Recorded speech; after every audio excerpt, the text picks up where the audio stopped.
The purpose of this video is to just quickly run through the foreclosure moratorium extension that FHA just announced. If you are already a subscriber to my page, good to see you, welcome back. If not, subscribe, like the video, comment. I always try to get back to everyone as quickly as possible if you have questions or something to contribute. Just trying to get this information out to as many people as I can. So FHA, which stands for the Federal Housing Administration, they back several mortgages in this country. They have just extended their foreclosure moratorium good through June 30th of 2021. So for those of you who have been following what's been going on with mortgages, there's been a foreclosure moratorium in place since March.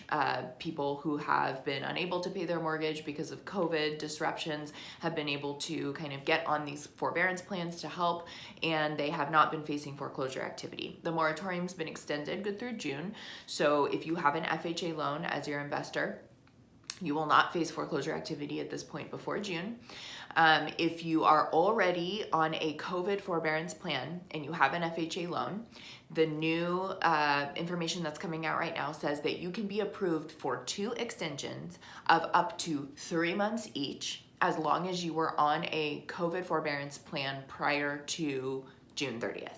So if you are currently on a COVID forbearance plan and you've exhausted your 12 months of forbearance, you can, according to these guidelines, request to have 2 more extensions of 3 months each, which totals 6 more months of your forbearance plan. That's what the guidelines are saying. I don't know if those are being enforced or how they're being enforced yet, but that's what the new guideline is saying.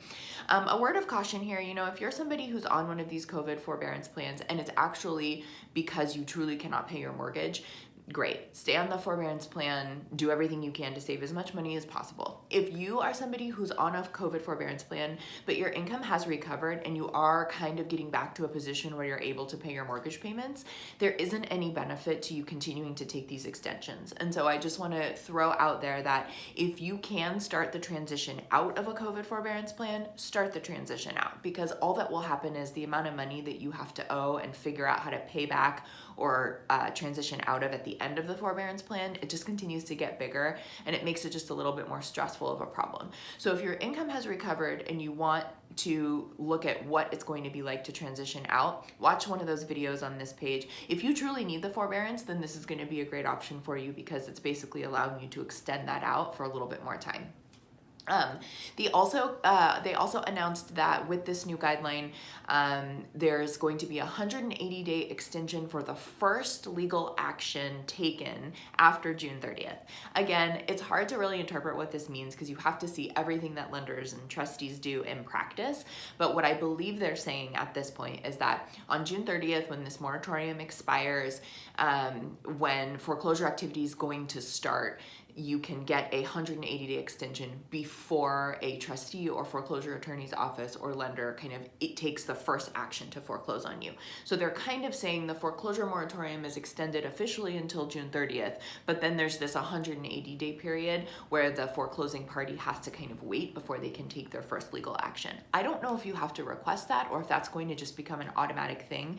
I will continue to try to post as we see how these changes are implemented. But for now, if you have an FHA loan, your moratorium has been extended until June 30th. You should not be receiving any foreclosure paperwork or any sort of foreclosure activity before then. If you're on a forbearance, you can likely get that extended. If you want information about what the forbearances are or how to transition off of them, there's plenty of videos here that goes over all of that. Good luck.